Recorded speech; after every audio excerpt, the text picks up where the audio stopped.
네, 안녕하세요. 덕훈입니다. 네, 2030 서울 도시 기본 계획 전략 2-2번을 한번 읽어보도록 하겠습니다.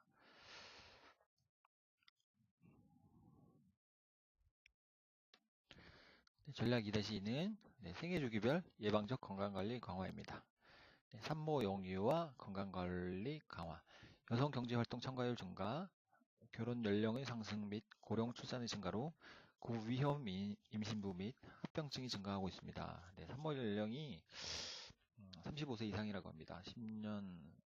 2010년 서울시 17.9%, 전국 15.1% 하고 있고, 이러한 현상은 지속될 것으로 우려되고 있습니다. 산전 아동기 건강발달 종합 프로그램의 순차적 개발, 확산 및 가정 방문 서비스 제공으로 건강 취약 지역 산모 영유아의 건강관리 강화가 필요합니다. 그리고 아동 청소년 건강관리 강화입니다. 예방접종으로 인한 육아부담 경감과 감염병 예방을 위하여 만 12세 이하 영유아를 비롯한 아동 대상 필수 예방접종 서비스를 확대합니다. 아동 청소년 구강질환에 대하여 1차 치과 의료 협력 체계를 구축하여 구강검진과 관리 서비스를 제공함으로써 초고령화에 대비한 아동의 구강건강권을 확보합니다. 학교 중심의 학생 정서 행동 발달 증진은 미래의 건강한 인력을 양성하기 위한 중요한 과제이기 때문에 학교와 지역 사회 간의 협력을 통한 학교 정신 건강 서비스를 확대합니다. 부동산과 크게 관련이 없는 부분은 좀 빠르게 읽고 넘어가는 식으로 하겠습니다. 갈수록 심한 만연되는 청소년 인터넷 중독과 자폐, 정서결핍 등의 정신질환을 예방하기 위한 사회적 분위기 조성과 구체적 제도를 마련하되 신체활동 유형의 다양한 지역 자연, 치유 자원, 숲, 텃밭, 동물, 도시농사 등을 활용하여 건전한 정신과 신체 만들기를 추진합니다.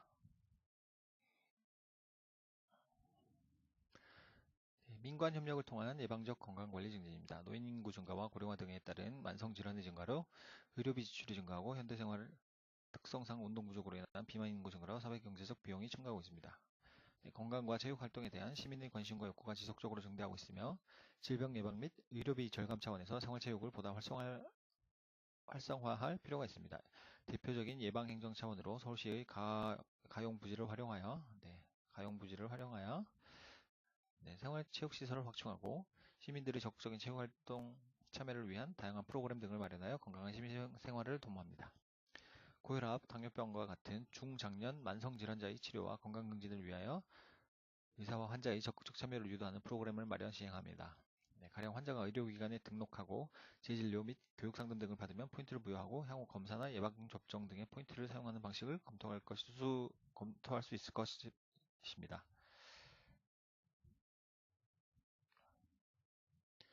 도시 숲과 농어촌의 자연환경 매체 등을 활용하는 다양한 제도 마련과 프로젝트 활성화로 현대인의 정신건강을 포함한 만성적 질환을 완화, 치유하는 예방적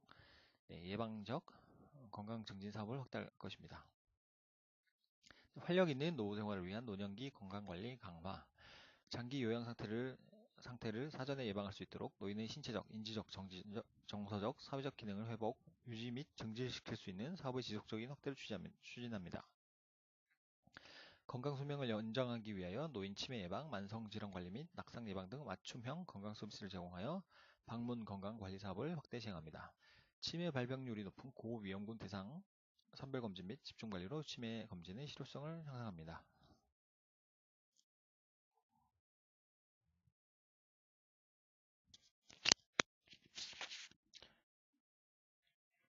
전략 2-3 환경성 질환 예방 관리 및 시민 먹거리 안전성 강화입니다. 가칭 자연재해 및 환경성 질환 위기 대응 연구센터 건립합니다.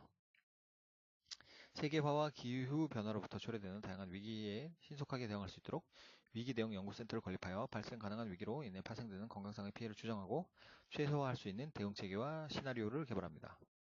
개발된 대응 체계와 시나리오에 기초한 다양한 교육 훈련을 시행하고 필요 시설과 시스템을 단계적으로 구축합니다.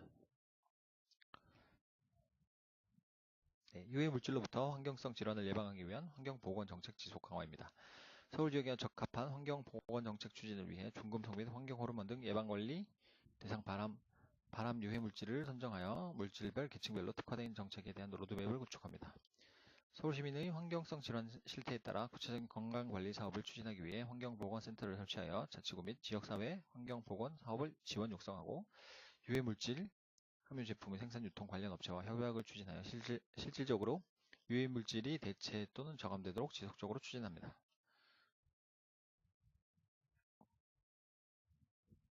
네. 어린이 등 민감계층을 위한 환경안전관리를 추진합니다. 네. 어린이집과 놀이터 등 노후시설에 대한 개선과 어린이 환경안전 가이드북 제작 등 환경유해 인자를 줄이기 위한 정책을 추진합니다. 에코맘 선생님 등 지역사회 환경보건 전문가를 양성하여 환경유해 물질이 함유된 용품이나 시설에 노출되지 않도록 지속적 환경안전관리를 추진합니다. 네. 식품안전도시 서울 조성을 위한 건강서울 먹거리 전략 시행합니다. 안전건강 문화 환경까지 식품 영역을 확대한 건강서울 먹거리 전략을 수립하여 서울시민의 먹거리 행복권을 보장합니다. 그리고 서울시 공공급식 영양관리 기준을 설정하여 질 높은 먹거리를 공급하고 단기적으로 친환경 우수 먹거리 공급을 확대하여 먹거리 복지를 실현합니다. 서울시 싱겁게 먹기 운동본부 구성 운영, 서울시민의 1일 나트륨 섭취량 20% 감소를 위해 소비 유통 등 분야별 나트륨 섭취 저감화 실천을 위한 전략 수립 및 섭취 모니터링을 실시합니다. 네, 음식점 및 가정의 저염 조리 기술 개발 및 보급으로 고혈압 등 만성질환 감소를 유도합니다. 채식 메뉴가 있는 식당을 지정하고 집단 급식소를 중심으로 한 채식의 날을 운영하는 등 채식하기 좋은 환경 만들기 사업을 통해 서울 시민의 식생활을 개선합니다. 네, 취약식품의 체계적 관리 등 부정불량식품 근절을 위한 감시를 강화합니다. 음식점 위생 수준 향상 및 건강한 먹거리를 위한 환경을 조성합니다. 예를 들어 시민이 나트륨 저감 메뉴를 직접 체험할 수 있는 저염 실천 음식점을 지정하여 전문가의 조리 기술 지원을 통한 건강 메뉴를 제공하고 업소 내 금연 실천 및 우수한 위생 수준을 충족하는 업소에 대해서는 건강 음식점으로 인정하여 건강한 먹거리 환경을 조성합니다. 네, 목표 3. 양극화 및 차별 해소를 위한 사회 시스템 구축입니다. 네, 외환 위기 이후 분배구조 악화로 중산층이 줄어드는 소득 양극화가 심화되고 있습니다. 특히 서울시는 빈곤층의 유입 인구가 많아 상당수의 저소득층이 존재합니다. 네, 또한 이주 노동자의 급속한 유입, 국제결혼 및 장기 체류 외국인의 증가 등으로 현재 4%에 불과한 외국인이 2030년에는 현재는 4%였는데 10% 정도로 증가할 것으로 예상이 됩니다. 서울이 외국인이 살기에 적합한 국제도시로서 면모를 갖추기 위한 적극적인 정책이 시행되어야 합니다. 네, 인구, 가족, 환경의 변화 상황 속에서 미래는 소득 양극화 및 사회 경제적 약자에 대한 차별이 심각한 사회 문제로 대두될 것으로 예상됩니다. 시민들의 삶의 질을 향상하고 양극화와 차별 해소를 위한 정책적 지원이 요구됩니다. 신체적 조건, 연령, 성별, 국적 등에 의해 차별받고 있는 사회적 약자에 대하여 인간다운 삶을 보장하기 위한 지속적이고 적극적인 조치가 필요합니다. 사회적 약자의 권리를 보장함으로써 차별을 완화하고 지역 맞춤형 복지 서비스 제공과 자발적 나눔 그리고 문화의 다양성을 존중하는 사회 분위기 조성을 통해 전체 시민의 삶의 질을 보장하는 노력이 필요합니다. 네, 전략 3-1입니다. 네, 차별받지 않고 살아갈 수 있도록 사회적 약자의 권리를 보장 강화합니다. 차별 개선 및 인권 향상을 위한 기반 구축입니다. 신체적 조건, 연령, 성별, 인종 등에 의해 사회적 소수자라는 이유로 사회적으로나 경제적으로 힘이 없는 사람이라는 이유로 차별받지 않도록 해야 합니다. 네, 인권 증진을 위한 시행 방안 마련 및 이행 모니터링을 추진해 나가고 인권 보장에 관한 교육을 강화해 나갑니다. 또한 인권 전문가 등 조사 요원을 전문화하여 인권 침해 실태 점검 및 인권 향상 교육을 적극적 지속적으로 실시합니다. 네, 교육권, 이동권 등 권리 보장 강화입니다. 교육은 그 자체로서 다른 인권을 실현하기 위한 필수 불가결한 수단으로 사회적 약자에게도 기본권이자 삶 전반에 걸쳐 사회 참여를 유도하는 기반이 되므로 장애인, 노인, 이주 외국인 등 특성별, 욕구별 맞춤 프로그램을 복지관 등의 관련 기관에서 적극 개발, 확대 운영합니다.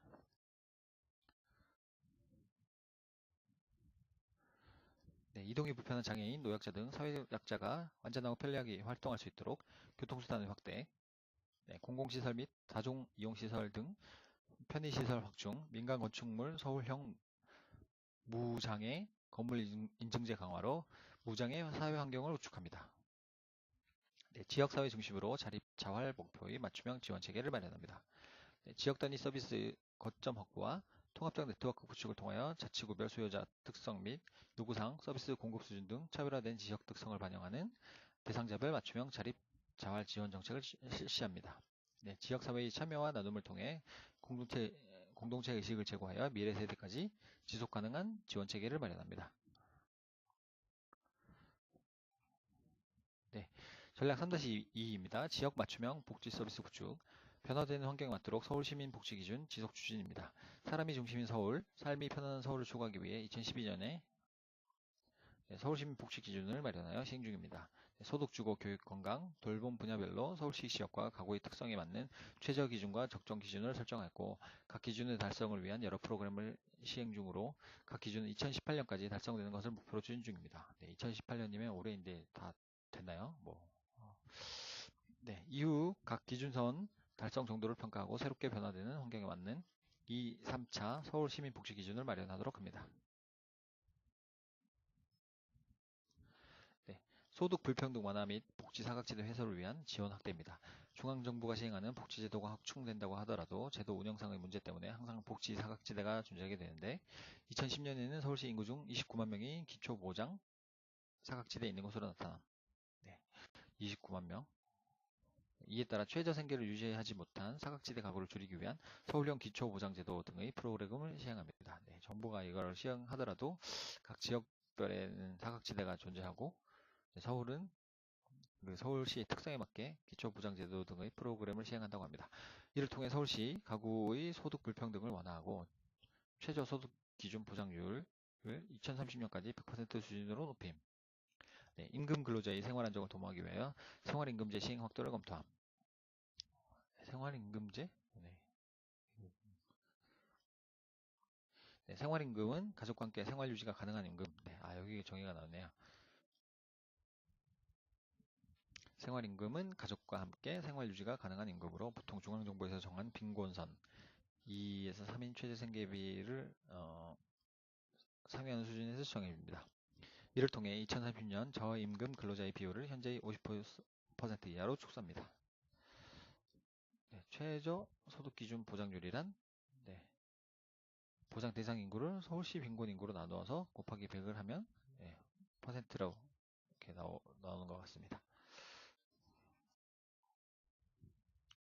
네, 지역 및 가구 특성에 맞는 서울형 복지 서비스를 제공합니다. 네, 최저 생계 유지를 위한 법정급여 이외의 서울시 특성 및 가구별 연령별 특성을 고려해 저소득 시민에게 추가적인 지원을 하고 근로 능력이 있는 저소득층의 자립자활을 촉진하는 서울희망 근로사업을 지속적으로 추진합니다. 네, 전달체계 개편을 통한 복지 사각지대 해소입니다. 방문복지, 사례관리 등 주민센터 기능을 개편해 원스톱 복지 서비스 전달체계를 구축하고 사회복지시설 혁신을 통한 지역 맞춤형 복지 서비스를 강화하며 최일선 공공, 민간, 전달체계 간 상호 기능 보완 및 대시민 서비스를 제공을 확대합니다. 네, 전략 3-3입니다. 나눔과 참여를 통한 자발적 복지 공동체 구현입니다. 지역 내 어려운 주민을 발굴 지원하기 위한 지역사회 복지 공동체를 형성합니다. 공공의 지원만으로는 한계가 있는 지역 내 다양한 복지 욕구를 가장 가까운 거리에서 세심하게 살피고 대응할 수 있도록 지역 주민에 의한 복지 사각지대 발굴 시스템을 구축합니다. 네, 통반장 등 지역 주민과 접촉이 많은 주민이 사각지대 발굴에 동참할 수 있도록 지역 내 거점기관을 마련합니다. 거점기관은 이들과 다양한 자원을 공유하고 사각지대의 어려운 이웃 발굴과 지원 활동을 촉진하며 활동에 필요한 교육과 커뮤니티 형성을 지원하는 역할을 담당합니다. 참여 주민 중 활동 역량이 높은 리더 활동가를 지역별로 육성하여 리더 활동가가 지역 내 활동가를 발굴하고 이들이 지역 내 활동을 할 수 있도록 촉진하며 이러한 과정을 통해 주민들의 폭넓은 참여와 나눔 문화를 확산하고 주민들의 자발적 지역사회 복지 공동체를 조성합니다. 네, 민간 협력을 통한 지역사회 내 복지 자원의 네트워크 구축입니다.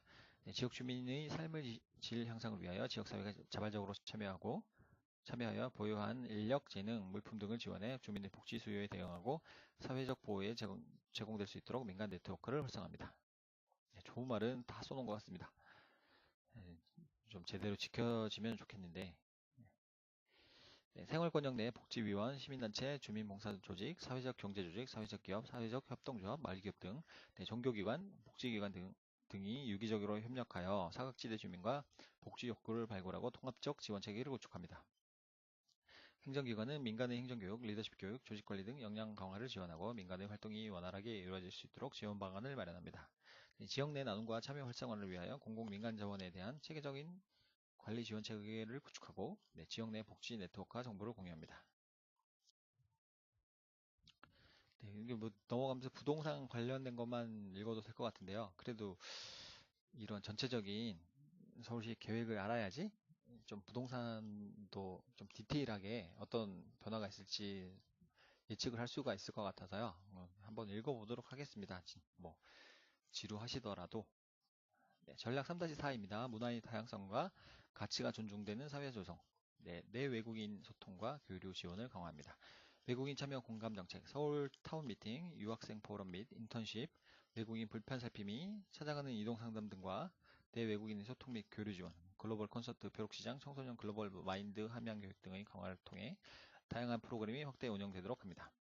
다문화 가족 지원센터와 민간단체 공동 협력을 통하여 다문화 가족 통합 교육, 사회 인식 개선 사업을 지속적으로 추진할 필요가 있습니다. 외국 주민이 살기 편한 도시 인프라 조성입니다. 외국인이 서울에서 생활하는데 필요한 행정 서비스를 적절히 제공하기 위해 외국인 밀집 거주지 및 주요 활동 지역에 서울 글로벌 센터 등 지원 시설을 확대 설치합니다. 명동, 동대문과 같이 외국 관광객이 주로 찾는 지역을 관광하는 데 필요한 정보를 제공하는 서울문화관광센터 등 외국인 안내시설도 확대 설치합니다. 외국인 자녀가 다니기에 적합한 맞춤형 외국인 학교, 아플 때 불편 없이 이용할 수 있는 병원, 편안하게 살 수 있는 외국인 친화 주거 공간 등을 확대 설치합니다. 외국인 친화 주거 공간은 어떤 걸까요?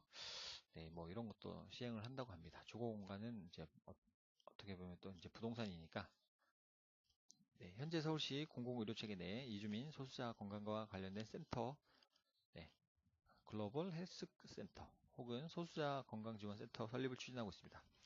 이러한 센터를 통해 가이드라인과 서비스 내용을 개발하고 이를 바탕으로 공공의료체계 내에서 실제 서비스를 제공하며 민간 의료기관에 대한 교육과 기술 지원, 인터프리터 서비스가 가능해지도록 합니다. 인터프리터 서비스, 좀 어려운 단어이네요.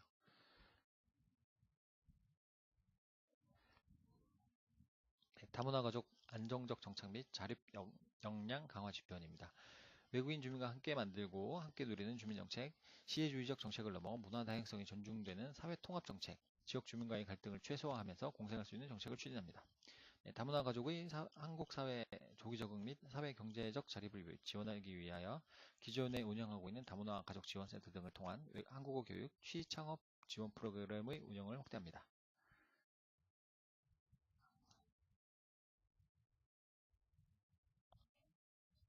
이거 어떻게 된 거죠? 됐습니다.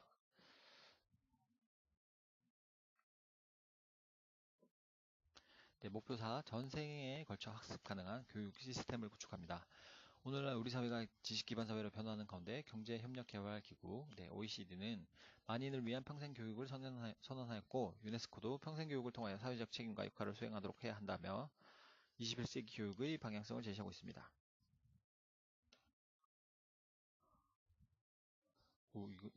얘도 되게 글자가 작아졌네요. 왜 이렇게 작아졌지? 잠시만요.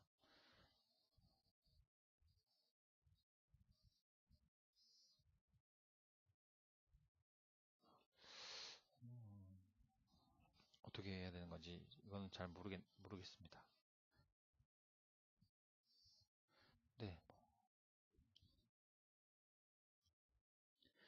교육은 개인의 사회적 생존과 국가 경쟁력 강화에 필요한 우수한 인재를 양성하는 데 가장 중요한 역할을 하고 있어. 이게 어떻게 하면 커지는 건지.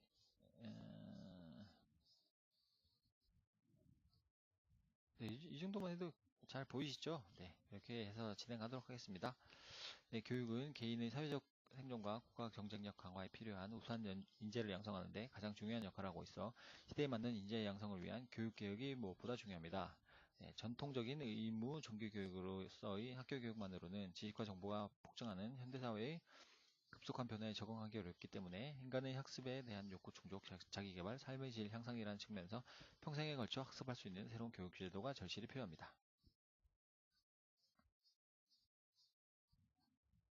서울시는 전 시민이 전 생에 걸쳐 학습할 수 있도록 누구에게나 차별 없는 교육 기회를 제공하여 교육 격차를 해소해 나갈 필요가 있습니다.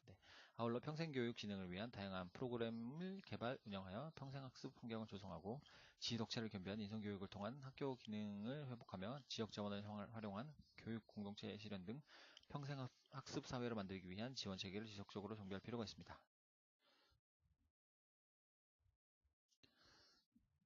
전략 4-1 누구에게나 차별 없는 교육 지원입니다. 사회적 약자에게 질적으로 우수한 교육 기회 확대 제공합니다. 장애인, 저소득층, 다문화 가정, 탈북자, 빈곤 노인 등 사회적으로 안정된 생활을 유지하기 어려운 이들의 권리를 보장하고 삶의 질을 향상시키기 위해 계층 간, 지역 간 차별 없는 교육이 실시될 수 있도록 시스템 정비가 필요합니다. 그리고 공교육 혁신, 학교 혁신 기반 제공입니다. 학교 교육은 공공재이며 누구에게나 보편적으로 제공돼야 합니다. 교육 기회로부터 소외받은 대상에게 질적으로 우수한 공교육 제공을 통한 배움의 기회를 보장해야 하며 학교의 질적 수준 제고를 위해 학교 혁신 기반을 구축하여야 합니다. 또한 학교 및 주변 지역의 환경을 쾌적하게 만들기 위한 노력이 요구됩니다. OECD 평균 수준 이상의 교육 환경 지표를 달성하도록 하며 학교 주변 유해 환경 정제를 통하여 질적으로 우수한 교육 기반을 구축합니다.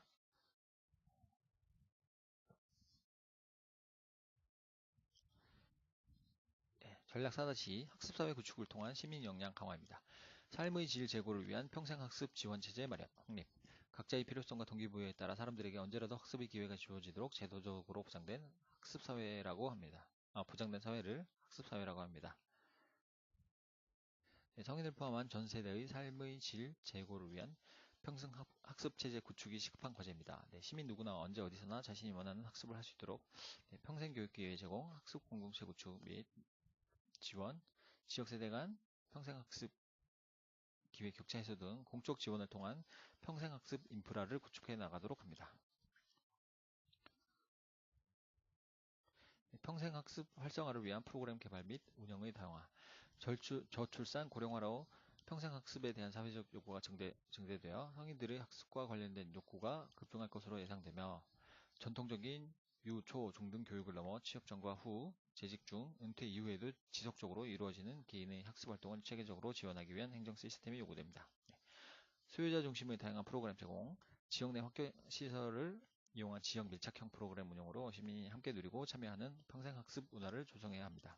또한 시간적, 공간적, 경제적 환경에 제약 없이 접근 가능한 평생학습 포털 서비스 체계를 구축하고 우수한 교육 콘텐츠를 확보하여 학습자 생애 단계에 따라 맞춤형 학습 컨설팅 등 유비쿼터스 평생학습 체계를 활성화할 필요가 있습니다. 그리고 개방형 시민대학 운영 확대입니다. 시민들에게 삶의 성찰과 참여를 높일 수 있는 기회를 제공할 수 있는 개방형 대학으로서 시민대학의 운영을 단계적으로 확대합니다. 시민대학은 교육이 특권이 아니라 시민의 권리로서 향유되는 사회를 실현하기 위한 진지로서 평생 교육적 역량을 체계화하면서 동시에 한 단계 질적으로 도약하는 구심점이 되도록 운영합니다. 평생학습 공동체 문화 확산 및 평생학습 네트워크 활성화입니다. 학습자가 직접 만들어가는 지역 단위 학습 공동체를 확산하고 대학, 민간단체, 평생교육시설 등 다양한 평생교육기관, 단체와의 유기적 협력 체계를 구축합니다. 조기 정년을 맞는 수많은 시민이 제2의 직업을 추구하고 정년 이후 삶의 질 제고가 가능하도록 취업, 창업 등을 위한 평생 직업 교육 기회를 제공합니다. 교육 분야가 내용이 많네요. 전인 교육을 위한 학교의 기능 회복 지원입니다. 다양한 창의 교육을 통한 재능 발견 기회 제공입니다. 저출산에 따른 한자녀 가정의 증가로, 한자녀 자녀 가정의 증가로 이런 것도 이제 부동산에 영향을 미칠 수가 있죠. 자녀에 대한 관심이 증대됨으로써 학생의 개인주의, 이기주의가 확대될 가능성이 많아 인성교육을 통해 공동체 생활에 잘 적응하고 공동체의 의식과 상호 이해 등을 함양할 수 있는 방안 마련이 필요합니다. 학교 수업에 다양한 문화예술 등의 체험활동 확대를 위해 창의적 체험활동, 주말 행복 체험 프로그램, 학교 내 문화예술 교육 프로그램 지원을 추진합니다. 네, 아울러 교실 밖 현장 수업을 강화하고 특별한 분야의 장인을 찾아가 배우는 다양한 열린 학교가 운영될 수 있도록 지원을 확대합니다. 네, 교육은 뭐 백년지 대계라고 100년을 내다보고 하는 거라고 했으니까 이렇게 내용이 많은 것 같습니다. 네, 학교 안전망 강화로 안심 배움터 실현.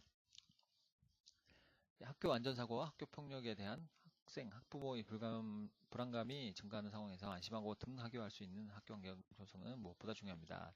네, 학생의 삶을 피폐시키는 비교육적 요소를 제거하고 학교 본연의 교육적 기능이 회복될 수 있도록 학교 안전 및 폭력 예방을 위한 인력 및 시설 지원을 강화하고 학교 보안관 배치, CCTV 설치 확대, 전문 심리 상담사 배치 등을 추진합니다. 지역 자원을 활용한 교육 공동체 실현입니다. 지역 내 교육 자원간 네트워크 구축입니다. 학교 위주의 교육 시스템에서 벗어나 지역 내 교육 자원들을 모두 활용할 수 있는 교육 네트워크를 구축합니다. 가장 기본이 되는 학교를 중심으로 지역 내 청소년 단체, 청소년 수련관, 주민센터, 박물관, 도서관, 미디어 센터 등이 협의체를 구성하고 유기적으로 교육 과정이 운영될 수 있는 시스템을 마련합니다. 네, 실생활에서 바로 적용 가능한 실용적인 생활 교육이 강화될 수 있도록 화원, 소규모 건설 현장, 교도소, 경찰서, 우체국, 목공소, 제과점, 커피 전문점 등 지역사회 자원과 함께하는 실용 교과목을 확대 편성합니다.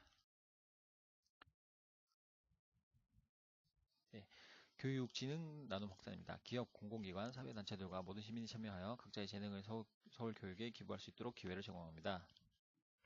교육에 관심이 있는 지역 인사가 시스템 운영에 참여할 수 있는 기회를 확대하고 인재풀을 구성하여 교육 프로그램 운영에 적극 활용합니다. 인적 인프라 구성을 위해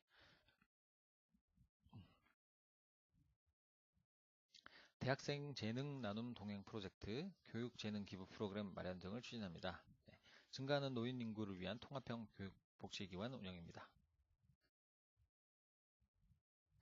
네, 2030년 계속 나오네요. 네, 2030년은 초고령화 사회, 네, 초고령화 사회, 노인 인구가 20% 정도 된다고 했었죠. 적극 대처하기 위해서는 은퇴 이후의 삶을 풍요롭게 보낼 수 있도록 공적으로 지원하는 시스템을 구축해야 합니다. 네, 의료, 복지, 문화, 교육 등이 각각 개별적으로 이루어지는 방식에서 통합되는 방식으로 전환되어야 합니다. 따라서 양로원, 복지기관, 실버타운, 의료기관, 휴양기관 등을 긴밀하게 연계하여 기능적으로 통합 발전시키고 원스톱 토탈 서비스가 이루어지도록 준비합니다. 이러한 통합 복지시설 속에서 양질의 교육활동과 학습활동이 동시에 이루어질 수 있도록 적극 지원합니다. 네, 실버타운이 나와서 잠깐 여담을 드리자면 엄청 고급스러운 실버타운 여기는 뭐 들어가시는데 보증금이 10억이 넘는다고 하더라고요. 근데 이제 좀 부유하신 이제 어르신들은 이런 데 들어가시면 엄청 호화롭게 여생을 보내실 수 있다고 합니다. 보증금이 10억이 넘으니까요. 보통 사람들은 뭐 꿈도 못 꾸는 그런 데인 것 같은데요. 뭐 그런 것도 있다고 하더라고요. 네, 넘어가겠습니다.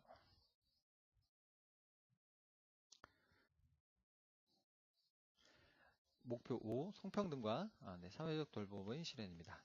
우리나라 성평등 수준에 대한 국제적 평가는 매우 낮은 편이며 우리나라는 성평등 수준에 대한 국제적 평가는 매우 낮은 편. 특히 여성 대표성 및 경제적 지위 영역이 낮은 평가를 받고 있습니다. 여성 대표성 및 경제적 지위 영역이 낮은 평가를 받고 있습니다. 또한 우리나라 여성의 경제활동 참가율은 높아지고 있는 추세이나 아직 양적 질적으로 많이 부족한 것이 현실입니다. 네, 성에 관계없이 서울시민은 개인의 희망을 실현하기 위한 기회를 공평하게 가져야 함. 하지만 여전히 여성은 남성보다 임금이 낮고 일과 가정의 양립이 어려워 여성의 경력 단절 현상이 지속되고 있으며 많은 여성이 폭력에 대한 공포를 가지고 살아가고 있습니다. 제가 직업 상담사라는 그런 공부를 해봤는데요. 뭐 이런 걸 이제 실현시키기 위해서 일과 가정의 양립 지원에 관한 법률, 그런 법률도 있더라고요. 직업 상담사라는 걸 공부하면서 알게 됐습니다. 그리고 따라서 성별 분업해서 성별 격차 완화 등 실질적 성평등 달성을 위한 노력을 통해 안전한 도시, 여성이 함께 일하는 도시, 함께 돌보는 도시를 실현할 필요가 있습니다. 네, 노인구는 급속히 증가하는 것에 비해 가족의 부양의식이 약화돼요. 네, 가족의 부양의식이 약화돼요. 아무래도 이제 삶이 좀 팍팍하다 보니까 옛날보다는 이제 어르신들을 꼭 모셔야 한다는 생각들이 조금씩은 좀 약화되는 모양입니다. 네. 네, 미래 사회는 가족 내 노인, 아동, 장애인 등에 대한 돌봄 문제가 더욱더 심각한 이슈로 제기될 것으로 예상됩니다. 네, 성평등 실현은 국가 발전과 지속 가능한 사회를 지향할 때 필수 불가결한 요소로 이를 달성하기 위해서는 가족과 사회에서의 불평등 문제, 구조와 환경을 적극적으로 해소할 필요가 있습니다. 성평등 촉진을 위한 훈련 제공, 성고정관념 제거를 위한 캠페인 등을 통해 가족과 사회의 모든 영역에서 차별 없는 성 역할의 수행과 성평등 문화의 조성이 필요합니다. 네. 가족 돌봄 기능에 대한 사회적 분담 확대와 가족 내 돌봄에서 여성과 남성의 조화로운 역할 분담을 등을 통한 사회적 돌봄 실현이 바람직합니다.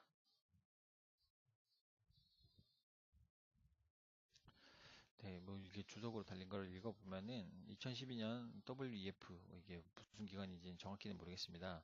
아무튼 성적 격차 지수는 135개국 중 108위면 거의 꼴찌 아닌가요? 네, 135개국 중에 서울 여성 경제 활동 참가율은 52%로 서울 지역의 여성분들이 경제 활동 참가율이 52%로 OECD 회원국 중에 최하위랍니다. 네, 52%가 최하위랍니다. 여성분들의 절반 정도만 일을 하시는 것 같네요. 네. 네, 성평등한 가족 사회문화 조성입니다. 조직의 유리천장, 보이지 않는 장벽 깨기 등을 통한 성평등한 사회문화 조성. 보이지 않는 유리천장이라고 해서 투명하지만 넘어갈 수 없는 뭐 그런 장벽이라고 얘기를 하는 것 같더라고요. 이렇게 임원급이 여성분들이 많이 없으시다는 표현을 하면서 뉴스에서 뭐 이런 표현을 하는 걸 들은 적이 있는 것 같습니다. 네, 여성 가족부의 성평등 정도를 측정하는 국가 성평등 지수 평균 62.6점도 의사결정 부문 19.2점이 가장 낮은 것으로 나타납니다. 조직 내 여성 리더십 개발을 지원하고 서울시 각종 위원회 및 행정고위직에서 여성 비율을 확대하며 각종 계획 수립에 성평등 관점이 반영되어야 합니다. 네.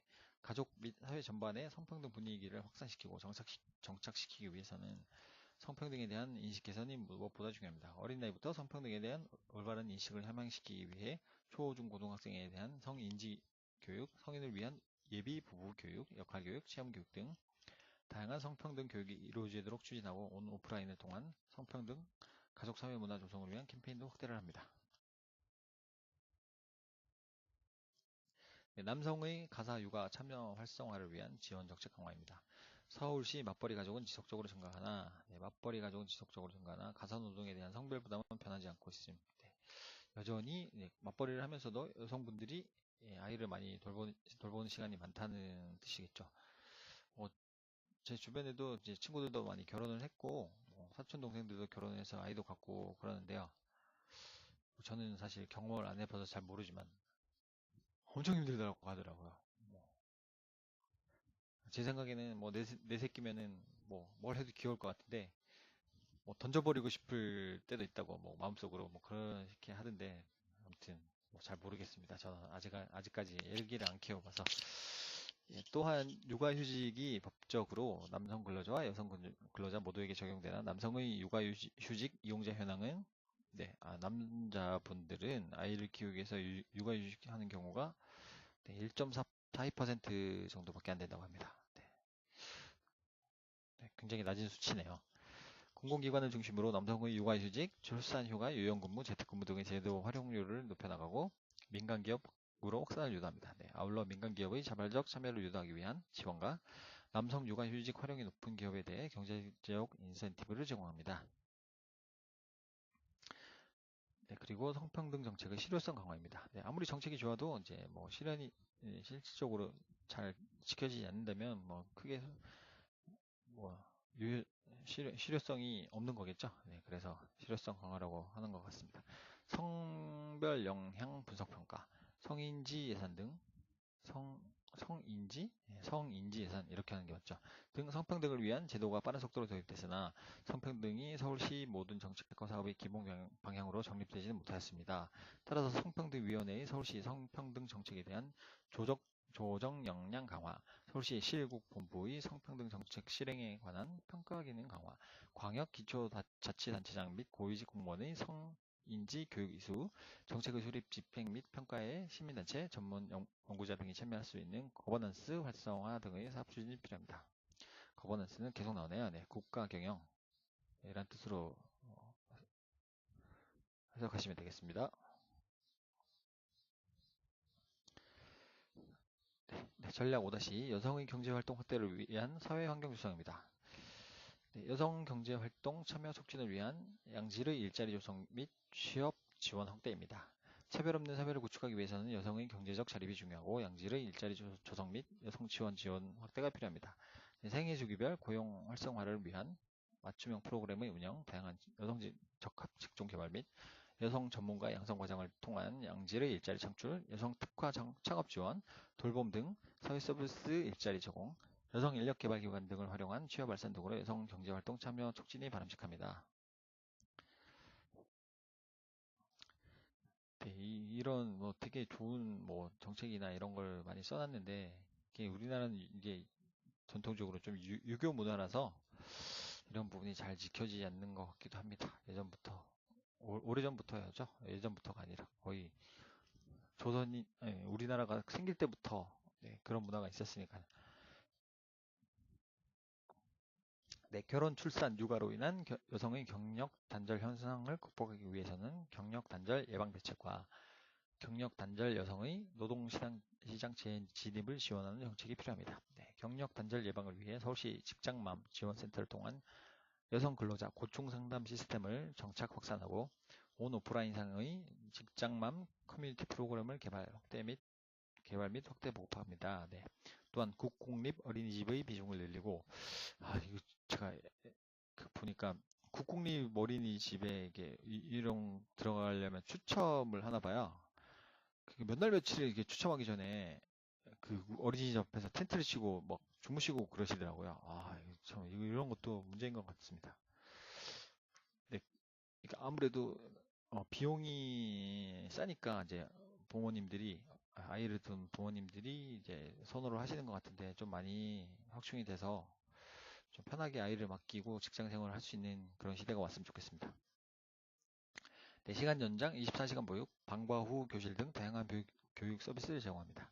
네, 경력 단절 여성의 노동시장 재진입을 지원하기 위해 경력 단절 여성 인력을 적극 채용하거나 일가족 양립을 지원하는 여성 친화 기업을 지속적으로 발굴 관리하고 여성 인력 개발 기관, 새일센터, 새일자리 센터 등의 경력 단절 여성을 위한 직업 상담, 훈련, 취업 발전, 창업 지원 등을 강화합니다. 네. 자꾸 말씀드리지만 직업 상담사 공부를 하시다 보면 이런 일을 다 하실 수가 있습니다. 직업 상담사. 부동산이랑은 뭐 크게 관계가 없을 수도 있겠지만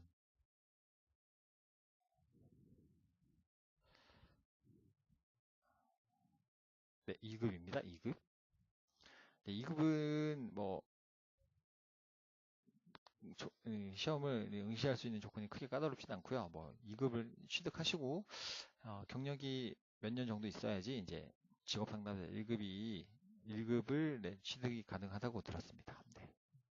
저번 시간에도 한번 말씀드렸지만 이거를 취득하시게 되면 각종 일자리 센터 같은데 취업을 하셔도 되고요. 그리고 직업 소개소 요거 창업도 가능하십니다. 1인 창업도 가능하다고 합니다. 대신 이제 사무소 면적 기준이 있고요. 20제곱미터. 요거는 제가 실제로 이제 사무소를 운영하시는 분 찾아뵀는데 국가기관에서 이제 담당 이제 관리기관에서 실측하러 나온다고 합니다. 면적을. 그러니까 20m는 꼭 넘어야 되고 그리고 1인 창업을 위해서는 조건이 이제 직업상담사 2급 이상의 자격을 취득하신 분이 뭐 여러 가지 자격증이 있더라고요. 뭐 공인노무사도 해당이 되고 뭐 각종 그런 취업 관련 알선 센터 같은 데서 경력이 있으신 분이나 이런 전문가분들 혹은 또 직업상담사 2급 갖고 계신 분들 근데 직업상담사 2급을 취득하시고 이제 직업소개서 창업을 하시면 이제 상시 거주 조건입니다. 왜냐하면은 이제 본인이 상담도 하시고 뭐 각종 업무까지 다 처리를 하셔야 되기 때문에 자리를 비우시면은 상담을 못 하잖아요. 만약에 상담하러 이렇게 고객분이 찾아오시게 되면. 네, 그래서 뭐 그렇다고 하더라고요. 법률에 정해져 있습니다. 1인 창업을 하면 사무실에서 직업 상담사 이상 자격을 전문 자격을 보유하신 분이 이제 상시 거주하는 조건. 네. 네, 여성의 네, 일하는 근로환경 개선입니다. 여성 근로조건 개선을 위한 캠페인을 지속적으로 전개하고 민간 기업의 여성 휴게시설 환경 개선 사업을 지원하는 등 여성 근로자의 휴식 보장 및 근무 환경 개선이 민간 기업으로 전파되도록 추진합니다. 직장 내 성희롱과 폭언, 폭행 등 각종 폭력으로부터 여성들이 안전하게 일할 수 있는 환경을 조성합니다. 네, 좋은 말은 많이 써 있는데 잘 지켜졌으면 좋겠습니다. 그리고 위험 폭력으로부터 안전한 환경 조성입니다. 위험 폭력으로부터 아동, 여성, 노인을 보호할 촘촘한 안전망을 구축합니다. 서울의 도시 및 건축 공간의 물리적 환경을 설계함에 있어 범죄 기회를 사전에 차단하거나 최소화하는 방향으로 계획 또는 변경하고 지역의 안전에 지역 공동체가 적극 참여할 수 있도록 지원을 강화합니다. 예, 국토계획법인가 건축법인가 보니까 이런 범죄 예방을 하는 그런 도시라 그러나 그런 건축물을 네, 관한 그런 규정도 있더라고요. 네. 건축법을 이제 공부한 지가 저는 꽤 오래되다 보니까 정확히 기억은 안 나는데 한번 나중에 자세하게 찾아볼 기회가 있으면 찾아보고 또 말씀을 드리겠습니다. 네, 도시 전체에 범죄 예방 환경 설계 CPT들을 적용하고 어두운 골목길 등 우범 지역을 중심으로 CCTV 보안 등등 안전시설을 지속적으로 확충합니다. 네, 이것도 꽤 중요한 것 같습니다. 이렇게 안전성이 보장이 돼야 여성분들이 뭐 직장에 나가셔도 네, 퇴근하실 때 크게 뭐 안전하게 퇴근하시면 직장 나가시기도 많이 편하시잖아요. 그러면 이제 뭐 아무래도 국가 전체적으로 많이 도움이 될 텐데 이제 뭐 늦게 퇴근하시거나 하면 여성분들이 무서우시니까 그런 것 때문에 뭐 일을 못 하시는 경우도 있을 거라고 생각이 돼요. 네, 그래서 좀 여성분들이 안전하고 뭐 밤늦게 다니셔도 좀 안전한 그런 도시가 됐으면 하는 바람이 있습니다. 또한 네, 그리고 뭐 저도 만약에 와이프가 조금만 늦게 들어오면은 요즘은 좀 걱정이 되더라고요. 뭐 묻지마 폭행 이런 것도 되게 많이 일어나고 그러니까요. 네. 또한 출퇴근을 안심하고 할 수 있도록 지하철, 버스, 택시 등 대중교통 안전망을 구축하는 등 촘촘한 안전망을 조성합니다. 네, 지역 내 안전은 지역 주민들이 관심을 가지고 자발적 참여를 통해 해결할 수 있도록 안전마을 공동체 형성을 지원합니다. 네, 자, 아무튼 좋은 말을 많고 잘 지켜졌으면 좋겠습니다. 위험폭력 관련 캠페인, 교육 등 예방적 정책 수단을 강화합니다. 위험폭력 등으로부터 아동, 여성, 노인 등을 안전하게 보호하기 위해서는 생활 속 안전 확보에 대한 의식 구축가 필요하며 폭력 반대와 이에 대응하는 인권 교육을 통해 시민 의식을 향상하고 인권 감수성을 높여야 합니다. 네. 그리고 아이나 여성 같은 경우 네, 이렇게 노약자분들 낯선 사람으로부터 납치나 유인 성폭력을 당했을 때 대처 방법 네, 이런 것도 굉장히 중요한 것 같더라고요. 네, 평소에 이제 교육을 받고 약간 방법이 훈련이 돼 있어야지 좀 현명하게 대처를 할 텐데 그런 부분이 없다 보니까 여성분들이나 좀 약자분들이 좀 많이 당하시는 그런 경우도 많고 네, 그래서 연습을 통해서 이런 대처 방법을 좀 많이 알아두셨으면 좋겠습니다. 네, 그리고 대처 방법에 대한 체험 교육을 강화하고 네, 상시적으로 온 오프라인을 통한 폭력 추방 캠페인을 광범위하게 진행합니다. 네, 위험 폭력 피해자에 대한 지원 강화입니다. 위험 폭력 피해자에 대해서는 신속한 신고 및 대응 시스템을 구축하고 피해자의 정신적, 육체적 피해에 대해 적극적으로 지원합니다. 24시간 신고 상담 시스템 운영으로 사건 발생 시 신속하게 위기에 대응할 수 있는 체계를 구축하고 상담소를 통한 심리 정서적 지원, 쉼터를 통한 맞춤형 보호 서비스 지원 등 피해자 보호 및 자립 지원을 강화합니다. 또한 법률 지원, 의료 지원 등을 신속히 받을 수 있도록 법률 의료 서비스 지원 시스템을 확대 운영합니다. 네, 이제 이렇게 각 전략들을 살펴보니까 전반적으로 좀 사회 약자를 위한 정책을 많이 쓰겠다 이런 게 좀 보이는 것 같습니다. 양으로 봐도 그렇고요. 이런 문서들의 양, 네, 이제 흐름이 양적 성장에서 이제는 질적 성장, 네, 이런 쪽으로 이제 개발 계획이 많이 흘러갈 것으로 보이는 것 같습니다. 이제 질적 성장을 하려면은 이제 저번에도 한번 말씀드렸지만 대규모 뭐 택시 개발이나 신도시 건설 등은 좀 지양하고 소 단위로 쪼개서 이런 큰 어떤 지역 지구가 있다면 이제 한꺼번에 시행하기가 어려우니까 이런 식으로 쪼개서 소 단위로 이렇게 개발을 한다는 그런 정책이 엿보이기도 합니다. 서울시가 책임지는 전략 5-4 지역사회 돌봄 공동지구연입니다. 서울시가 책임지는 돌봄 지원입니다. 여성의 노동시장 참여 증가, 가족의 소규모와 급속한 고령화 등으로 자녀 양육 및 가족 돌봄 지원에 대한 수요는 더욱 증가할 것으로 예상됩니다. 뭐 아이가 있는 부모님들은 아이를 믿고 맡길 때가 있어야지 이제 뭐 어머니들도 직장을 나가시잖아요. 그래서 굉장히 중요한 것 같습니다. 그래야 경제도 살아나고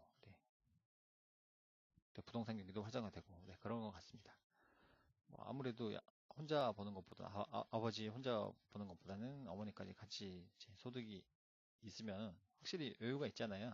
사는 게. 근데 아이를 믿고 맡기가 힘들어가지고 이제 직장을 관두고 경력 단절 여성분들이 그런 경우가 굉장히 많은 것 같아서 조금 이런 아이 돌봄 서비스 같은 혹시나 부모님을 모시고 산다면 특히나 또 부모님들도 연로하신 부모님들도 이렇게 돌봄 지원 이런 게 확대가 되면은 많이 좋을 것 같습니다. 이에 따라 국공립 돌봄 서비스 시설 확충, 돌봄 인력 처우 개선 등을 통해 돌봄 서비스의 질 제고가 필요합니다.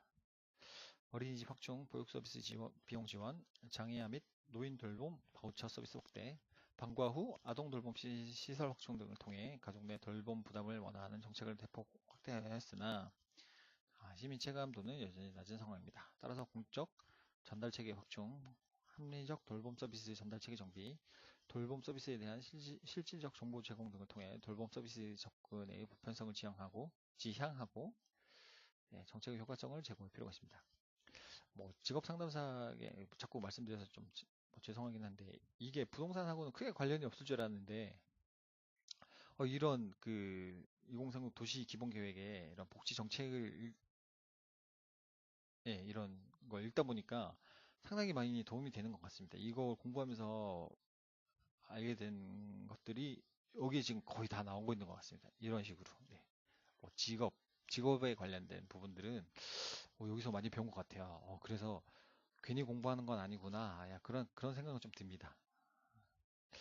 어떤 내가 공부하는 이유라는 사이토 다카시라는 작가가 쓴 책에서도 한번 읽어봤는데요. 어떤 공부든지 필요 없는 공부는 없다고 하더라고요. 뭐 물론 개인적인 차이는 있겠습니다. 예전에는 한우물만 팔아 해가지고 그러면 성공한다 그랬는데 그분의 말에 의하면 어떤 공부든지 해놓으면 언젠가는 다 도움이 된다. 그렇게 얘기를 하더라고요. 근데 그게 지금 실감이 좀 되고 있습니다. 이런 복지 정책이나 이런 일자리 정책 등을 읽으면서 여기서 공부했던 내용들이 다 나오고 있으니까 괜히 공부한 건 아니구나 그런 생각이 좀 들긴 합니다. 여담이었습니다. 사각지대에 있는 돌봄 대상에 대한 공동체의 보호 기능 강화입니다. 방과 후 돌봄 서비스 공적 시장을 이용하지 않고 방임되는 아동이 여전히 존재하고 서비스 이용 아동이라도 이용하지 않는 시간에 돌봄 사각지대가 발생합니다. 또한 초등 돌봄 교실, 지역 아동센터, 청소년 방과 후 아카데미, 복지관 등 다양한 돌봄 서비스가 제공됨에도 불구하고 이용 대상이나 서비스 내용 등에서 중복되며 전달 체계의 분절로 서비스들이 산발적으로 제공되고 있습니다. 돌봄 서비스 제공 기관 간의 서비스 중복 방지 및 서비스 전달 체계의 효율화, 돌봄의 사각지대 해소를 위해 지역사회 통합 돌봄 네트워크를 구축하고 이를 통해 지역 내 돌봄 기관 간의 협력 체계를 구축하고 서비스 간 연계 조정을 강화합니다. 또한 육아 커뮤니티 형성을 통해 육아 자원과 기회를 연결하고 나누는 돌봄 문화의 확산을 위해 지역사회 거점 형태의 공동육아 나눔터 공간을 제공하고 실질적이고 자율적인 공동육아 돌봄 공동체가 형성될 수 있도록 지원을 활성화합니다. 여기부터는 이제 조금 부동산하고도 어느 정도 연관이 좀 있을 것 같습니다. 일자리가 많아져야,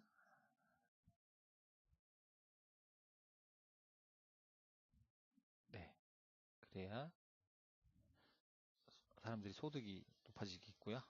그래야 유효 수요가 증가하고, 네, 어떤 시장이든지 부동산도 마찬가지고 시장이 활성화되고, 네,